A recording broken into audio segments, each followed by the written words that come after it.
जय हिंद, नमस्कार। मैं मोहन पाठक और आज बहुत ही महत्वपूर्ण टॉपिक पर बात करेंगे इंडिया में यौन शिक्षा के बारे में। किस प्रकार से हमारे देश के स्कूलों में यौन शिक्षा की पढ़ाई करवाई जा सके, जिससे हमारे यहाँ जो क्राइम रेट है, जैसे रेप जैसी चीज़ें आ रही हैं और भी बहुत सारे मामले हैं जिन पर लगाम लगाया जा सके या जिन पर नियंत्रण प्राप्त किया जा सके। हाल ही में कुछ बड़ी घटनाएँ घटी हैं। अगर उनकी हम बात करेंगे तो एक घटना घटी थी जिसमें एक भाई ने अपनी बहन का कत्ल कर दिया।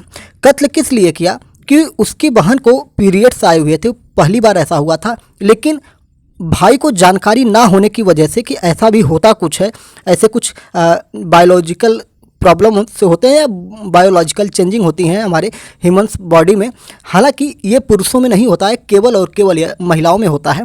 और इस चीज़ की जानकारी ना होने की वजह से उसने अपनी बहन की हत्या कर दी थी। हुआ था मामला ऐसा कि उसकी बहन को पीरियड्स आए हुए थे और उसने बहन की हत्या कर दी थी। और जब पुलिस ने उसके भाई को पकड़ा और जब उससे पूछताछ की तो उसने ये चीज़ें कबूल की कि उसको ब्लड जैसी चीज़ें उसको दिखी, तो उसको लगा कि उसकी बहन का किसी के साथ अवैध संबंध है और इसलिए उसने उसकी हत्या कर दी। तो ये क्या था? अज्ञानता की पराकाष्ठा थी, यानी कि उसके पास ज्ञान नहीं था इस चीज़ का। अगर ज्ञान होता तो उसको ये पता होता कि ऐसा कुछ गलत नहीं हुआ है और ये एक प्राकृतिक प्रक्रिया है जिसकी वजह से ऐसा कुछ हुआ है। तो इन सारी चीज़ों को लेकर यौन शिक्षा अब कितनी ज़रूरी हो गई है आपको भी समझ में आ रहा होगा। साथ ही साथ हम बात करेंगे, भारत में एक फिल्म आई हुई है जिसका नाम है ओ माई गॉड 2, यानी कि OMG 2, जो इससे पहले एक बार जो फिल्म आई थी ये अक्षय कुमार के ऊपर निर्मित फिल्म थी, जिसमें जो धार्मिक कुप्रथाएं होती हैं उन पे बात की गई थी या अंधविश्वास पे बात किया गया था। लेकिन इस बार जो OMG 2 आई थी, इस फिल्म में पंकज त्रिपाठी जो मुख्य किरदार में है अक्षय कुमार के साथ, जिनके ऊपर फिल्म दर्शाया गया, इसमें हस्त मैथुन करते हुए उनका बेटा जो था पंकज त्रिपाठी जो इसमें किरदार निभाए हुए हैं, उनके बेटे को स्कूल में ऐसा करते हुए बाथरूम में पाया गया था और उसका वीडियो बच्चों ने बनाकर वायरल कर दिया। उसके बाद वो उसका बच्चा जो था पंकज त्रिपाठी का, वो जाके आत्महत्या करने जा रहा था और फिर उसके बाद कहानी आगे बढ़ती है और उसमें सेक्स एजुकेशन को लेकर फिल्म में काफ़ी चीज़ें लेके कोर्ट में बहस होती है। और इस प्रकार से वहाँ पर भी इन चीज़ों का जोर दिया गया है कि क्या चीज़ें सही हैं, क्या गलत हैं, इनकी जानकारी बच्चों को किस प्रकार हो सकती है, क्योंकि बच्चे को स्कूल वालों ने रिस्ट्रिकेट कर दिया था, वहाँ से निकाल दिया था, सस्पेंड कर दिया था। इसकी वजह से बच्चे का एडमिशन वापस नहीं लिया जा रहा था। तो ये सारी चीज़ें क्या थी? बच्चे का मानसिक तनाव बढ़ रहा था, वो आत्महत्या करने के लिए अग्रसर हो रहा था। तो इन सारी चीज़ों को लेकर इस पर भी एक तरह से कहानी के रूप में बताने की कोशिश की गई है कि भारत में यौन शिक्षा की शिक्षा देनी चाहिए। लेकिन अगर हम बात करेंगे तो वर्तमान समय में बायोलॉजी यानी कि जो जीव विज्ञान होता है उसके अंतर्गत यौन शिक्षा पढ़ाई जाती है और गुड टच बैड टच के माध्यम से भी अब प्राथमिक विद्यालयों के बच्चे में उनको भी जूनियर स्तर के बच्चों को ये सारी चीज़ें सिखाई जा रही हैं। तो इन्हीं सारी चीज़ों पर हम बहुत ही ज़्यादा डिटेल में बात करने वाले हैं और ये जो डिटेल में हम बात करेंगे ये हम अपनी मर्जी से नहीं करेंगे, ये जो बात करेंगे एथेंटिक और प्रामाणिक रूप से बात करेंगे। आज हम 2 डॉक्टर्स की बात करेंगे। एक डॉक्टर हैं जिनके पास 6 वर्ष का एक्सपीरियंस है, जिनका नाम है डॉक्टर प्रिया शर्मा। इन्होंने लॉगिन टू हेल्थ नाम की वेबसाइट को इंटरव्यू दिया था, उनके हिसाब से बात करेंगे और साथ ही साथ एक और जो डॉक्टर हैं उनके हिसाब से बात करेंगे और आप कंपेयर कर सकते हैं कि दोनों की बातों में क्या क्या अंतर है या क्या क्या समानता है जो हमारे देश में शिक्षा पद्धति में लागू किया जा सकता है। ये आपके लिए बहुत ही ज़्यादा इंपॉर्टेंट टॉपिक हो जाएगा।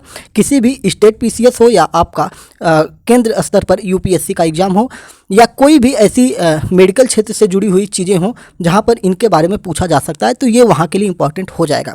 तो आइए पहले हम बात करते हैं कि ये शिक्षा क्या हमारे वैदिक काल में था, यानी कि प्राचीन काल में क्या हमें पढ़ाया जाता था। तो बहुत सारे विद्वान ऐसा मानते हैं कि हमारे यहाँ जो भारतीय परंपरा थी, भारतीय शैक्षिक वैदिक कालीन परीक्षा शिक्षण पद्धति थी, उसमें इसका पूरा स्थान था जहाँ पर इसको पढ़ाया जाता था। और बहुत सारे विद्वान ऐसे बताते हैं कि इस पर बाकायदे किताबें हैं जिसको हम कहते हैं कामसूत्र कहते हैं। और कामसूत्र के माध्यम से छात्रों को इस ज्ञान का यानी कि सेक्स एजुकेशन का, यौन शिक्षा की भी शिक्षा प्रदान की जाती है। और इसकी समाप्ति की अगर हम बात करेंगे कि किस प्रकार से इसको हमारी शिक्षण पद्धति से अलग किया गया और इसको अलग करके जो अंग्रेज थे या विदेशी थे वो किस तरह से इसको अडॉप्ट करके अपने आप को डेवलप कर ले गए और भारतीय शिक्षा पद्धति से इसको हटाकर भारत के लोगों की मानसिक रूप से कमज़ोर कर दिया गया और जो क्राइम की तरफ बढ़ते हुए नजर आते हैं। इसमें अगर हम बात करेंगे तो 1835 की बात की जाती है, मैकाले का विवरण पत्र। मैकाले कौन था? मैकाले कानून सदस्य के रूप में भारत में आया था। ये कब आया था? 10 जून 1834 में ये भारत आया था। तत्कालीन गवर्नर जनरल विलियम बेंटिंग ने 1813 के आज्ञा पत्र के धारा 43 की उचित व्याख्या देने के लिए इसको यहाँ पे बुलाया था और मैकाले ने अपना विवरण पत्र विलियम बेंटिंग को 2 फरवरी 1835 को सौंपा था और उसमें कहा था कि धारा 43 में वर्णित धनराशि गवर्नर जनरल अपनी इच्छा से खर्च कर सकता है। भारतीय विद्वान का अर्थ संस्कृत के विद्वान से नहीं, अरबी के मौलवियों से ही नहीं, या ये अंग्रेजी माध्यम वालों से भी है, यानी कि संस्कृत, अरबी और अंग्रेजी माध्यम सभी से है। और मैकाले के अनुसार भारतीयों को अंग्रेजी माध्यम से पढ़ाया जाना चाहिए।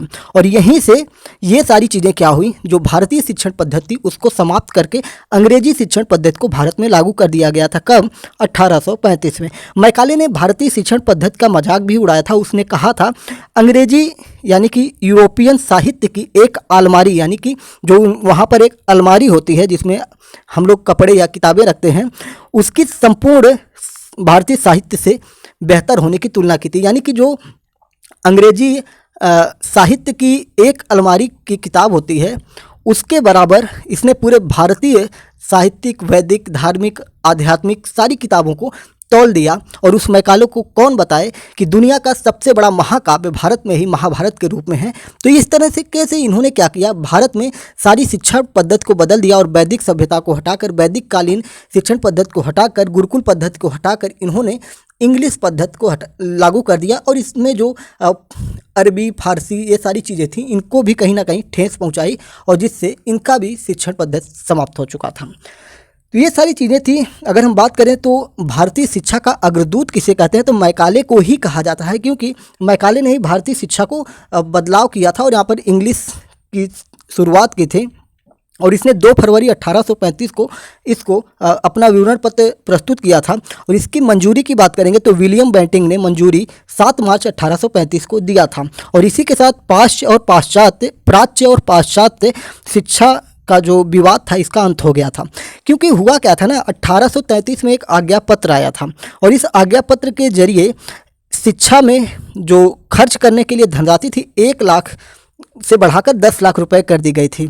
यानी कि अगर हम बात करेंगे तो जो 1 लाख रुपए था उसको बढ़ाकर 10 लाख कर दिया गया था। और इन्हीं रुपयों के लिए सारा बवाल हुआ था, जिसमें भारतीय शिक्षण पद्धति और पश्चिमी शिक्षण पद्धति को लेकर बवाल मचा था। और ये जो 1 लाख रुपए की धनराशि थी इसकी अगर हम बात करेंगे तो 1813 में ही अगर हम बात करेंगे तो किसी भी मिशनरी को ईसाई धर्म में प्रचार करने की छूट दी गई थी 1813 आज्ञा पत्र के जरिए।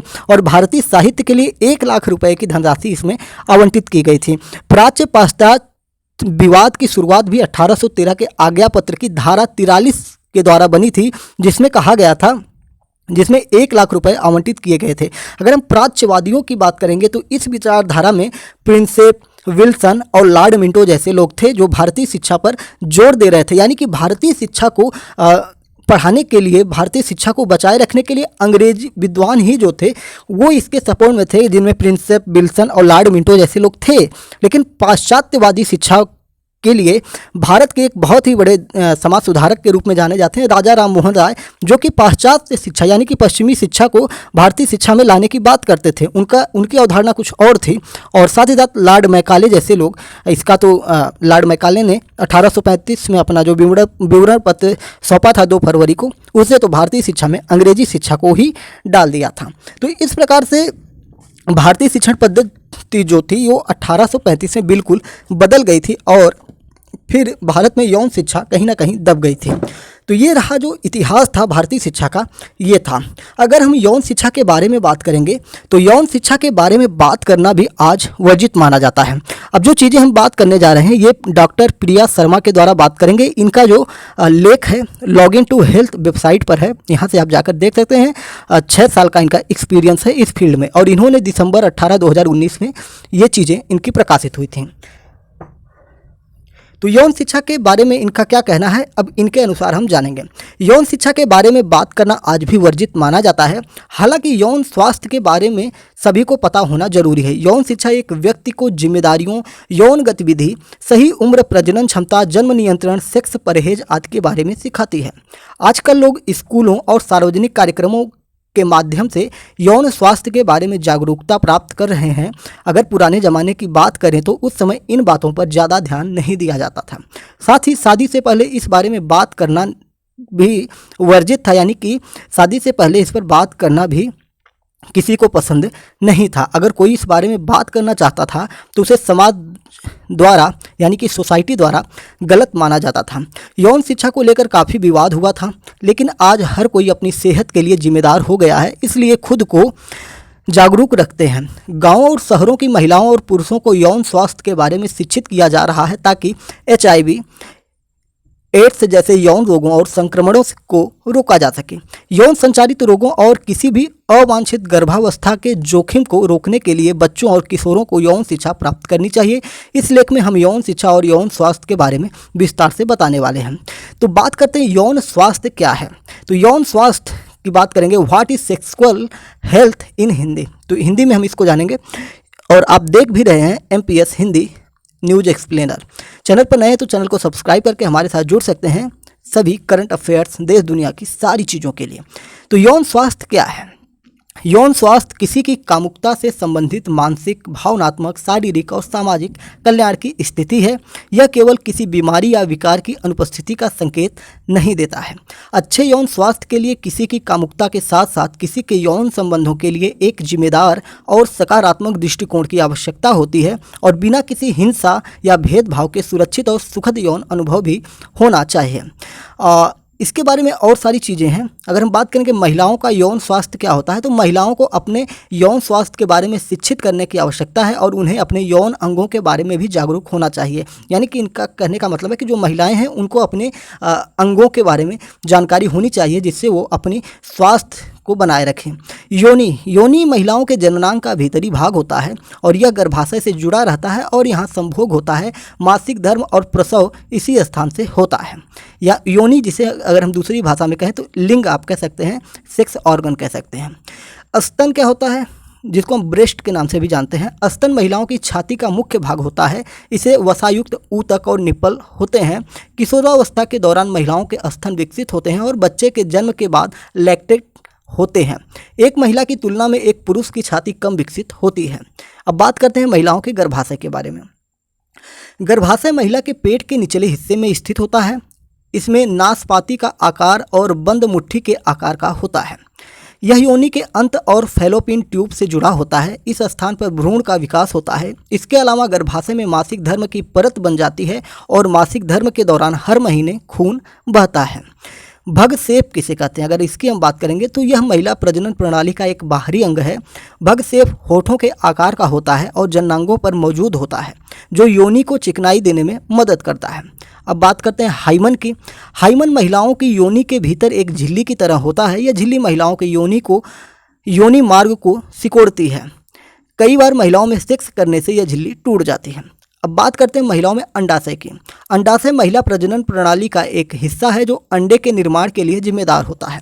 जब यह अंडा एक शुक्राणु यानी कि संभोग के दौरान पुरुष के शरीर से जो निकलता है यानी कि पुरुष के शरीर से जो निकलता है उसी प्रकार का जो, देखिए फिर से इसको समझने की कोशिश करिए।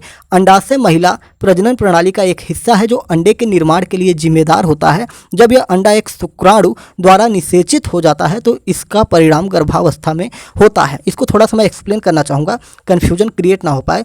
इसके कहने का तात्पर्य है कि देखिए, जब स्त्री और पुरुष दोनों संभोग करते हैं तो उस दौरान महिला के द्वारा अंडाणु निकलता है और पुरुष के द्वारा शुक्राणु निकलता है। और जब अंडाणु और शुक्राणु एक साथ मिल जाते हैं तो वहीं से जो जीवन की शुरुआत होती है उसकी व्यवस्था स्टार्ट हो जाती है। उसका जो एक तरह से होता है वो स्टार्ट हो जाता है। पुरुषों का यौन स्वास्थ्य के बारे में अगर हम बात करें, अभी हमने महिलाओं के बारे में पढ़ा, अब जानेंगे पुरुषों के यौन स्वास्थ्य के बारे में। पुरुषों में यौन अंगों और रोगों से संबंधित कई प्रकार की जानकारियाँ होती हैं। इसके बारे में अगर हम बात करेंगे तो लिंग की पहले हम बात करेंगे, सेक्स ऑर्गन की बात करेंगे। तो पुरुष के प्रजनन अंग को लिंग कहा जाता है।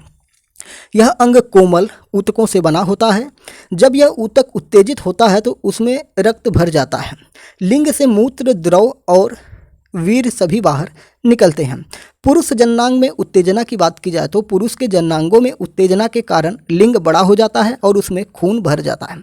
स्खलन की अगर हम बात करेंगे, यौन क्रिया के बाद वीर्य निकलने की प्रक्रिया को स्खलन के रूप में जाना जाता है। खतना क्या होता है? ये एक धार्मिक प्रक्रिया है, बहुत सारी जगहों पर किया जाता है और जिनके यहाँ धार्मिक प्रक्रिया नहीं है, बहुत सारे कारणों से भी खतना कर दिया जाता है। तो खतना क्या होता है, इसके बारे में अगर हम बात करें तो पुरुष के लिंग की ऊपरी त्वचा को पूरी तरह से हटा दिया जाता है। यह कई वर्षों से कुछ धार्मिक मान्यताओं के कारण की जाने वाली प्रथा है। खतना की अगर हम बात करेंगे तो यह इस्लाम धर्म में अपनाया जाता है और लगभग सभी पुरुष इस्लाम जो कम्युनिटी से जुड़े होते हैं उनका खतना किया जाता है। यह प्रक्रिया मूत्र पथ के संक्रमण की संभावना को कम करती है, यानी कि खतना का जो लाभ होता है, जो पुरुष के लिंग की ऊपरी त्वचा को काट दिया जाता है, उसका लाभ ये होता है कि जो संक्रमण होने की संभावनाएं होती हैं उनमें कमी आ जाती है, यानी कि जो लैंगिक संक्रमण होता है उसमें कमी आती है। वीर्य की बात करेंगे हैं, यह एक सफ़ेद रंग का तरल पदार्थ है जो पुरुष के जननांग से निकलता है। इसमें शुक्राणु और तरल पदार्थ होते हैं। यह पदार्थ पुरुष के प्रोस्टेट ग्रंथि से निकलता है। यह पदार्थ नर के उत्तेजित होने पर निकलता है। कुछ वैज्ञानिकों के अनुसार वीर्य स्खलन के एक पुरुष में औसत शुक्राणु संख्या लगभग 15 से 200 मिलियन प्रति मिलीलीटर होता है, जो भी इसका मानक है। अंडकोश की अगर हम बात करेंगे तो अंडकोश पुरुषों के जननांग का एक प्रमुख हिस्सा है। अंडकोश लिंग के नीचे मौजूद होते हैं, लिंग के दोनों ओर इसे अंडकोश की थैली भी कहा जाता है। जो पुरुष हार्मोन का उत्पादन करते हैं, अंडकोश कई छोटी नसों से जुड़े होते हैं। अंडकोश शुक्राणु और पुरुष सेक्स हार्मोन टेस्टोस्टेरोन का उत्पादन करते हैं। वृषण कैंसर क्या होता है? अंडकोश के कैंसर को वृषण कैंसर कहा जाता है, यानी कि जो पुरुषों का अंडकोश होता है उसमें अगर कैंसर हो जाता है तो उसको वृषण कैंसर कहा जाता है। यह कैंसर पुरुषों में 40 साल की उम्र के बाद देखा जाता है, लेकिन यह एक दुर्लभ स्थिति है, यानी कि ये बहुत ही रेयर केस में होता है। स्त्री रोग विशेषज्ञों द्वारा यौन रोगों को रोकने के लिए आमतौर पर दिए गए जो सुझाव हैं, अगर उनकी बात की जाएगी तो स्तन परीक्षण। स्तन में किसी भी तरह का दर्द या परेशानी होने पर स्त्री रोग विशेषज्ञ स्तन कैंसर के खतरे को रोकने के लिए आपके स्तनों की जांच करवाएं। पैप स्मीयर टेस्ट, इस टेस्ट में गर्भाशय या सर्वाइकल कैंसर का पता लगाने की सलाह दी जाती है, जिसे पैप स्मीयर टेस्ट कहते हैं। सामान्य स्वच्छता की बात करेंगे तो संक्रमण के जोखिम से बचने के लिए योनि और गुदा को किसी भी विदेशी उत्पाद से धोने से पहले डॉक्टर से सलाह लेनी चाहिए। मैमोग्राम क्या होता है? तो स्तन कैंसर का निदान करने के लिए डॉक्टर मैमोग्राम की प्रक्रिया करता है, यानी कि जो स्तन कैंसर हो जाता है महिलाओं में तो उसकी निदान के लिए इसका प्रयोग किया जाता है मैमोग्राम का। तो पुरुषों में यौन रोगों को रोकने के लिए डॉक्टर द्वारा आमतौर पर क्या सुझाव दिए जाते हैं, उनकी अगर हम बात करेंगे तो इनके द्वारा यौन रोगों को रोकने के लिए कंडोम का उपयोग किया जाता है। अवांछित गर्भधारण और यौन संचारित रोगों एसीटीडी को रोकने के लिए पुरुषों को कंडोम का उपयोग करके सुरक्षित यौन संबंध बनाना चाहिए। सामान्य स्वच्छता की बात की जाए तो संक्रमण की संभावनाओं को रोकने के लिए जननांग क्षेत्र को साफ रखना चाहिए। अब हम बात करते हैं इनके अनुसार, डॉक्टर साहब के अनुसार स्कूलों में यौन शिक्षा को किस प्रकार से बताया जा सकता है, बच्चों को किस प्रकार से समझाया जा सकता है। स्कूलों में आमतौर पर 7वीं से 12वीं कक्षा के बच्चों को यौन शिक्षा दी जाती है। यौन शिक्षा कैसे दी जानी चाहिए, इस पर कई कानून बनाए गए हैं। भारत के अधिकांश क्षेत्रों में स्कूल यौन शिक्षा के लिए आयोजित कक्षाओं में अपने बच्चों की भागीदारी के बारे में माता पिता की सहमति मांगते हैं। अधिकांश परिवार बच्चों में यौन शिक्षा के महत्व को समझते हैं और स्कूलों में यौन शिक्षा कार्यक्रम आयोजित करने के विचार का समर्थन करते हैं। स्कूलों में यौन शिक्षा कार्यक्रमों में निम्नलिखित पहलू शामिल होने चाहिए। अच्छी तरह से प्रशिक्षित शिक्षकों और कर्मचारियों द्वारा यौन शिक्षा सिखाई जानी चाहिए। स्कूल यौन शिक्षा की कक्षाएं संचालित करने के लिए सेक्स काउंसलर भी बुला सकता है। यौन शिक्षा के विषय पर बच्चों के लिए आयु उपयुक्त और आकर्षक तरीके से चर्चा की जानी चाहिए। कार्यक्रम में छात्रों के सभी सेक्स संबंधी प्रश्नों को हल करने के लिए प्रश्न उत्तर भी शामिल होने चाहिए। कार्यक्रम में समलैंगिक, उभयलिंगी और ट्रांसजेंडर जैसे विभिन्न यौन अभिविन्यास वाले रोगों के बारे में विवरण शामिल होने चाहिए। छात्रों को यौन स्वास्थ्य और गतिविधि पर मार्गदर्शन प्रदान करने वाली स्वास्थ्य सेवा प्रदाताओं और स्वास्थ्य सेवाओं से जुड़ने के लिए संपर्क विवरण और लिंक प्रदान किए जाने चाहिए। कार्यक्रम में प्रजनन अंगों और सामान्य यौन स्वास्थ्य के बारे में तथ्यात्मक विवरण शामिल होने चाहिए। कार्यक्रम में प्रजनन क्षमता, यौन संचारित रोग, यौन अभिविन्यास, HIV, एड्स, गर्भ निरोधक, गर्भावस्था, गर्भपात और गोद लेने जैसे विषय शामिल होने चाहिए। स्कूलों में यौन शिक्षा का प्राथमिक फोकस बच्चे को किशोर गर्भावस्था और STD जैसे यौन स्वास्थ्य के मुद्दों से अवगत कराना है। माता पिता, शिक्षकों और परामर्शदाताओं के सहयोग से ऐसे कार्यक्रमों का संचालन करना महत्वपूर्ण होता है। अगर हम बात करेंगे छात्रों को यौन स्वास्थ्य शिक्षा प्रदान करने के क्या लाभ होते हैं, तो स्कूलों में यौन स्वास्थ्य शिक्षा कार्यक्रम किस तरीके से लाभ पहुंचाते हैं, इसकी अगर हम बात करेंगे तो यौन शिक्षा छात्रों को असुरक्षित यौन संबंधों के नुकसान के बारे में ज्ञान प्राप्त करने में मदद करती है और सुरक्षित यौन मुठभेड़ों को प्रोत्साहित करती है। यौन शिक्षा कार्यक्रम का हिस्सा बनने के बाद किसी व्यक्ति के कम यौन साथी होने की संभावना अधिक होती है। इस तरह के कार्यक्रम यौन गतिविधियों जैसे कंडोम के उपयोग के दौरान सुरक्षा के उपयोग को प्रोत्साहित करते हैं। अंत में यौन स्वास्थ्य कार्यक्रम युवा छात्रों में जिज्ञासु मन में कई प्रश्नों को हल करने में मदद करते हैं और यहाँ तक कि उनके समग्र विकास और शैक्षणिक विकास में सुधार कर सकते हैं। अगर हम बात करें यौन शिक्षा में परिवार की क्या भूमिका होती है, परिवार किस प्रकार से यौन शिक्षा में बच्चों की मदद कर सकते हैं, तो इसके बारे में अगर हम बात करें तो एक बच्चे के लिए कम उम्र में यौन स्वास्थ्य के बारे में सही जानकारी प्राप्त करना बेहद ज़रूरी है। घर पर यौन शिक्षा प्राप्त करने के कुछ महत्वपूर्ण लाभ हैं। घर पर सही प्रकार की यौन शिक्षा बच्चे को अपने दोस्त, यादृच्छिक लोगों या इंटरनेट के माध्यम से बाहर से गलत जानकारी एकत्र करने के बजाय अपने सभी प्रश्नों को दूर करने के लिए प्रोत्साहित करेगी। यानी कि जिस प्रकार से बच्चे इंटरनेट के द्वारा या अपने गंदे मित्रों के द्वारा गलत तरीके से इसकी जानकारी प्राप्त कर लेते हैं और उसके आदी हो जाते हैं या गलत दिशा में चले जाते हैं, तो उनसे बचाने के लिए परिवार को यौन शिक्षा के बारे में खुद आगे आकर उनको बताना चाहिए। यह गलत धारणा है कि माता पिता द्वारा यौन शिक्षा बच्चों के साथ अजीब हो सकती है। इसके विपरीत उसी के बारे में एक खुली चर्चा केवल माता पिता और बच्चे के बीच के बंधन को मजबूत करेगी। प्रत्येक बच्चे में अपनी कामुकता और यौन संबंधी क्वेश्चंस के बारे में एक निश्चित स्तर की जिज्ञासा होती है। घर पर कम उम्र में इसके बारे में सही जानकारी प्रदान करने से अवांछित गर्भधारण को रोकने में मदद मिलेगी और भविष्य में HIV, एड्स, दाद आदि जैसे यौन संचारित रोगों के विकास में जोखिम में मदद मिलेगी। यानी कि इससे बच्चे का भविष्य जो होगा, एक तरह से यौन जो प्रॉब्लम्स आते हैं उन पर समाधान किया जा सकता है। बच्चों को प्रजनन प्रणाली और सामान्य रूप से यौन स्वास्थ्य को समझने के लिए माता पिता उम्र उपयुक्त और बच्चों के अनुकूल भाषा का उपयोग कर सकते हैं। सभी माता पिता के लिए यह अत्यधिक अनुशंसा की जाती है कि वे अपने बच्चों को घर पर कम उम्र में सेक्स के बारे में शिक्षित करें, जो कि बच्चे की शिक्षा की दिशा में पहला कदम होता है। तो इस प्रकार से हमने जाना किस प्रकार से डॉक्टर प्रिया शर्मा के द्वारा इस लेख को प्रकाशित किया गया था और उनके विचार हमने जाने और उन्होंने क्या बताया, वो सारी चीज़ें हमने आपको यहाँ पे बताई। और साथ ही साथ अब हम अगर बात करेंगे हमारे जो साथ हैं और एक टीम है, एक तरह से हम बात करें कि कैसे दे अपने बच्चों को यौन शिक्षा, सेक्स एजुकेशन की बात की जा रही है यहाँ पे। तो ये किसके द्वारा किया गया है, तो सीताराम भारतीय इनकी पूरी टीम है और इनके द्वारा ये चीज़ें प्रकाशित की गई है और भी कई सारे डॉक्टर इसमें सम्मिलित हैं, उनके बारे में भी बताया गया है और उन लोगों ने किस प्रकार इसके डेवलप के बारे में बताया कि किस प्रकार से सेक्स एजुकेशन को बढ़ावा दिया जा सकता है और बच्चों में जिस प्रकार से अपराध बढ़ रहे हैं उन सारी चीज़ों को रोका जा सकता है। तो चलिए आइए शुरू करते हैं। यौन शिक्षा एक ऐसा विषय है जिसके बारे में बात करना आज भी कई लोगों को नापसंद है, परंतु अब वो ज़माना नहीं रहा जब बच्चे यौन संबंध के बारे में सोचने से भी कतराते हैं और उनके माँ बाप उन्हें ये सब चीज़ें सोचने से रोक भी नहीं सकते हैं, क्योंकि आजकल उनकी जिज्ञासा ज़्यादा बढ़ गई है। आजकल के बच्चे यौन संबंधी चीज़ों के बारे में काफ़ी जिज्ञासा रखते हैं और उनसे संबंधित सवाल पूछने से डरते नहीं हैं। आज भी भारत के में कई ऐसे लोग हैं जिनको यौन शिक्षा के महत्व का जरा भी एहसास नहीं है या यह लोग बिल्कुल नहीं समझते कि अगर आप यौन शिक्षा के बारे में बात ना भी करें तब भी बढ़ते बच्चे के मन में इससे संबंधित विचार आना स्वाभाविक है, प्राकृतिक है, नेचुरल है। ख़ास तौर पर अब जब बच्चे अपना ज़्यादा से ज़्यादा वक्त इंटरनेट पर बिताते हैं जहां यौन संबंधित चीज़ें आसानी से मिल जाती हैं।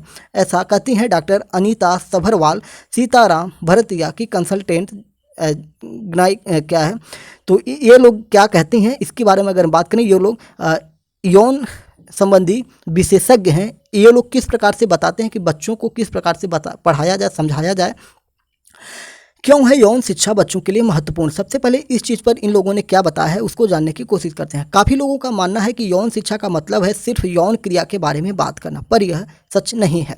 यौन शिक्षा एक ऐसी क्रिया है जिससे हम बढ़ते बच्चों को यौन संबंध के बारे में विस्तार से जानकारी देते हैं, ताकि वो यौन क्रिया, करीबी रिश्ते और अपनी यौन पहचान के बारे में एक नज़रिया रख सकें।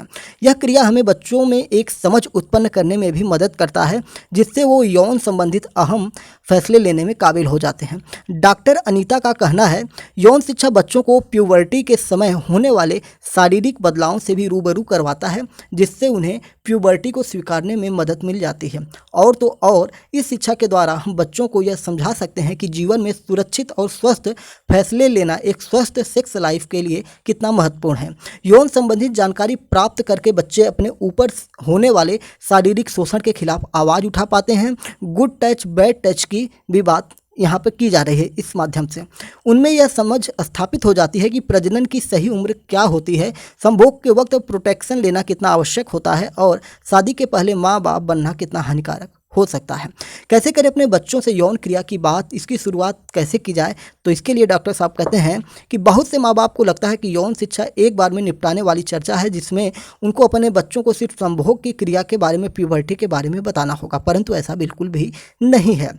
यौन शिक्षा देने की प्रक्रिया आसान हो जाती है जब हम उसे एक निरंतर क्रिया के रूप में देखते हैं और रोज़मर्रा की ज़िंदगी के कुछ पलों में इसकी चर्चा करते हैं। उदाहरण के लिए, जब हम कभी टीवी देखते वक्त सैनिटरी नैपकिन का विज्ञापन आए तो उस मौके पर आप अपने बच्चों से प्यूबर्टी और मासिक धर्म के बारे में बात कर सकते हैं। ऐसा सुझाव डॉक्टर अनीता का है। अपने बच्चे से सिर्फ सच्ची बात करें, यानी कि बच्चों को बहलाया फुसलाया ना जाए, उन्हें गलत जानकारी, अवांछित जानकारी ना दी जाए। यौन संबंधित हर विषय के बारे में अपने बच्चों से खुल के बात करें और सिर्फ सच्ची जानकारी दें। अगर आपको यौन क्रिया के बारे में बात करने में संकोच और बेचैनी होती है तो वो भी अपने बच्चे के साथ बांटिए और मिलकर इसका उपाय निकालिए। अगर आपको उनके पूछे हुए किसी सवाल का जवाब ना आता हो तो मनगढ़ंत कहानियाँ बनाने की बजाय उनके साथ मिलकर सही जवाब ढूंढिए, परंतु उन्हें एहसास दिलाइए कि इस बारे में बातचीत करना कितना ज़रूरी है। अपने बच्चे को समझने की कोशिश करिए। किस प्रकार से करेंगे? युवावस्था का समय एक बच्चे के लिए बड़ा ही उत्तेजनापूर्वक होता है। वो बहुत से शारीरिक और मानसिक बदलावों से गुजरते हैं, जिसका सामना करना उनके लिए मुश्किल हो जाता है। माँ बाप होने के नाते आपका फ़र्ज बनता है कि प्यूबर्टी के दौरान आप अपने बच्चों की भावनाओं को समझें और उन्हें सांत्वना दें। उन्हें ये बातें बताने से परहेज करें कि इन सब चीज़ों के बारे में बात करना बुरा माना जाता है। यानी कि आप उनको ये बता दें कि ये बातें जो आप मुझसे कर रहे हो बेटा, ये बुरी है, ये समाज स्वीकार नहीं करता। बिल्कुल भी ये उसको एहसास ना होने पाए, नहीं तो वो आपसे बात करना बंद कर देगा। ओ माय गॉड 2 जो फिल्म आई है, OMG 2 है, उस फिल्म में जो बच्चा था वो अपने माता पिता को इस बारे में बता नहीं पा रहा था और इसी के चलते वो आत्महत्या कर रहा था। इसीलिए यहाँ पे ये चीज़ें बताई गई है कि बच्चे को ये एहसास ना हो कि ये समाज में बुरी चीज़ है, इसलिए वो आपसे खुलकर बात नहीं कर पाएगा। ऐसा डॉक्टर साहब का कहना है। उन्हें ये बताने से परहेज करें कि इन सब चीज़ों के बारे में बात करना बुरा माना जाता है। इस तरह आप उन्हें यौन संबंधित बात करने से केवल हतोत्साह करेंगे, जिससे वो दूसरी जगह से जवाब ढूंढने में मजबूर हो जाएंगे, आपसे बात नहीं करेंगे। इसलिए उनको फ्रेंडली होना आपको उनके साथ ज़रूरी है। अपने बच्चों को सवाल पूछने के लिए उत्साहित करें। आजकल के युवा बच्चे सहपाठियों के दबाव में आके कई चीज़ें करने पर मजबूर हो जाते हैं, जिससे उन्हें काफ़ी कठिनाइयों का सामना करना पड़ता है। ऐसे समय में आपका साथ उनके लिए काफ़ी महत्वपूर्ण हो जाता है। अपने बच्चों को भरोसा दिलाने के लिए आप उनके साथ खड़े हैं और उन्हें उत्साहित करें कि वो अपनी परेशानियां आपके साथ बांटें। इस तरह आप उनका सही मार्गदर्शन कर पाएंगे। अपने बच्चों की यौन संबंधित विचारों को समझें। यौन शिक्षा केवल संभोग के बारे में समझाना ही नहीं होता। इस क्रिया के माध्यम से जरूरी है कि हम अपने बच्चों में यौन की ओर एक सही रवैया बनाएं। मैं हर माँ बाप से कहती हूँ कि वह जाने कि उनके बच्चे यौन संबंध के बारे में क्या विचार रखते हैं। अहम है कि हम उन यौन संबंध रखने के पीछे महसूस किए गए भावनाओं से परिचित करवाएं और उनकी मूल्यता समझाएं। नाजुक विषयों के बारे में ध्यान से चर्चा करनी चाहिए। यौन शिक्षा का एक कर्तव्य है बच्चों में यौन की ओर एक सही भावना पैदा करना, ताकि वो बड़े होकर खुले विचार रखें और सबकी इज्जत करें। इसलिए ज़रूरी है कि माँ बाप समलैंगिकता, जिसे हम होमोसेक्सुअलिटी कहते हैं, और यौन शोषण जैसे विषयों के बारे में ध्यान से बात करें और कोई इस प्रकार की कोशिश करें, आप यौन संबंधित किसी भी चीज़ के बारे में कोई खराब बात न कहें जिससे उन्हें यह गलतफहमी हो कि इन चीज़ों के बारे में बात करना गलत है।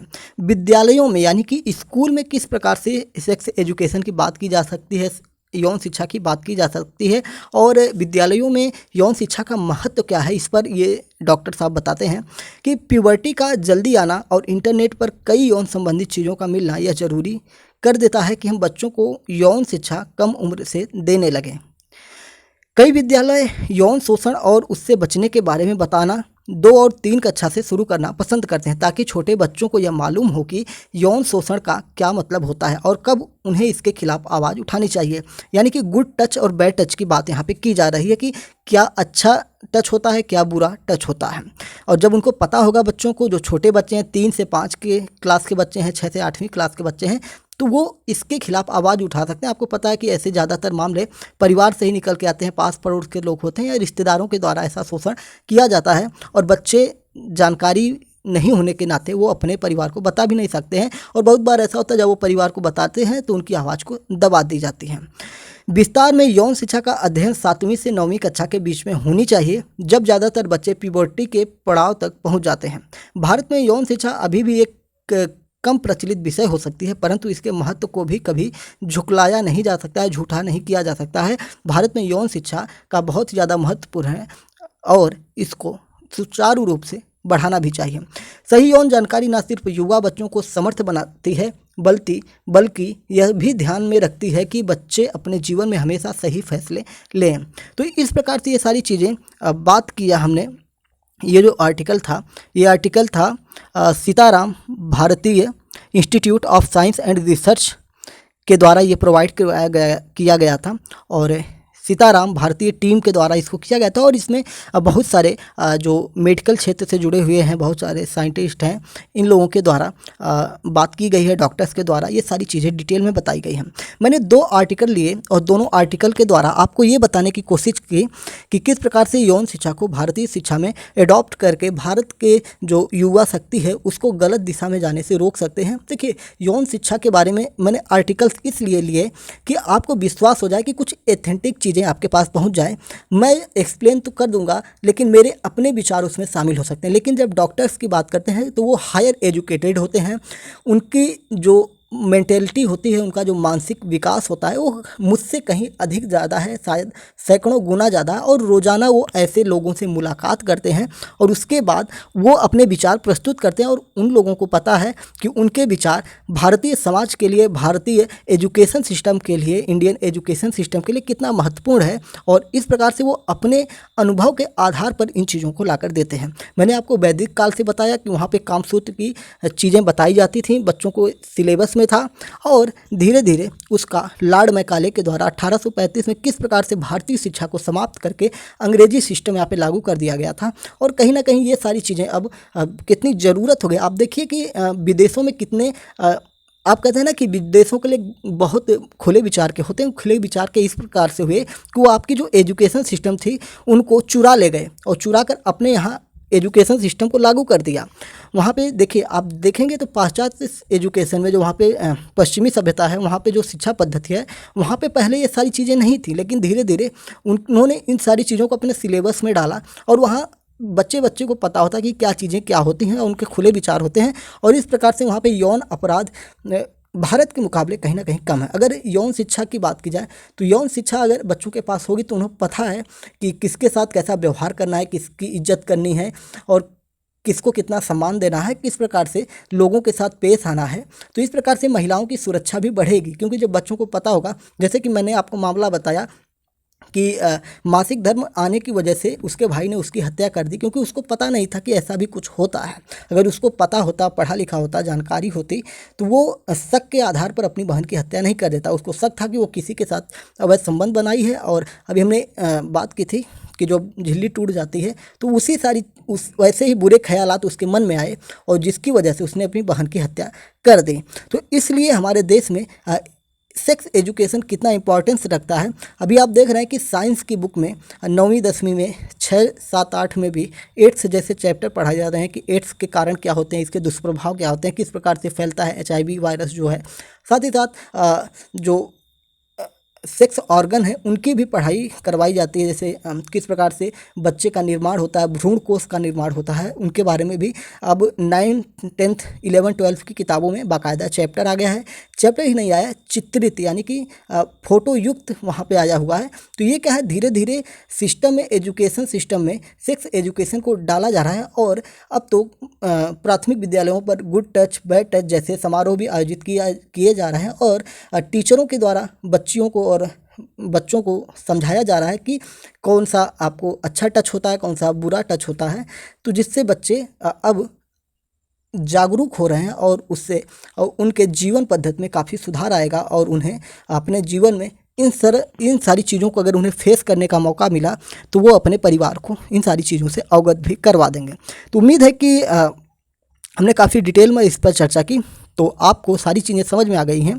चैनल पर नए हैं तो आप MPS हिंदी को सब्सक्राइब करके हमारे साथ जुड़ सकते हैं और अपने विचार कि आपके हिसाब से किस प्रकार से सेक्स एजुकेशन को भारतीय शिक्षण पद्धति में किस प्रकार से ढाला जा सकता है। आपके कुछ आइडियाज़ शायद भारत सरकार के काम में आ जाएं। आपके कमेंट जो होते हैं भारत सरकार या हमारे देश के जो सिस्टम होते हैं उनके लिए बहुत ही महत्वपूर्ण होते हैं, क्योंकि बड़े बड़े अधिकारी ऐसे वीडियोस के नीचे के कमेंट को पढ़ते हैं और उस आधार पर अपनी कार्य योजना को भी संचालित करते हैं। क्योंकि ये कमेंट सिर्फ आपके विचार नहीं है, ये समाज के विचार निकल के आते हैं और ये बहुत ही ज़्यादा महत्वपूर्ण होते हैं। और अगर आप UPSC जैसी एग्ज़ाम्स की तैयारी कर रहे हैं और उस विचारधारा से आप कमेंट कर रहे हैं तो वो एक बड़ी विचारधारा होती है जो समाज को बदलने में बहुत ही महत्वपूर्ण होती है।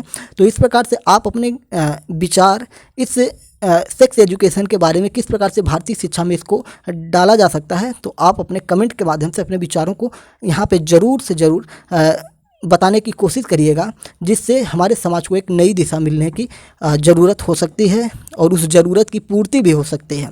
तो चैनल पर नए हैं तो चैनल को सब्सक्राइब करके हमारे साथ ज़रूर जुड़िएगा, जिससे कि आपको हमारे द्वारा प्रोवाइड किए जा रहे देश दुनिया की सारी खबरें आप तक पहुंच सकें। जय हिंद, नमस्कार, भारत माता की जय।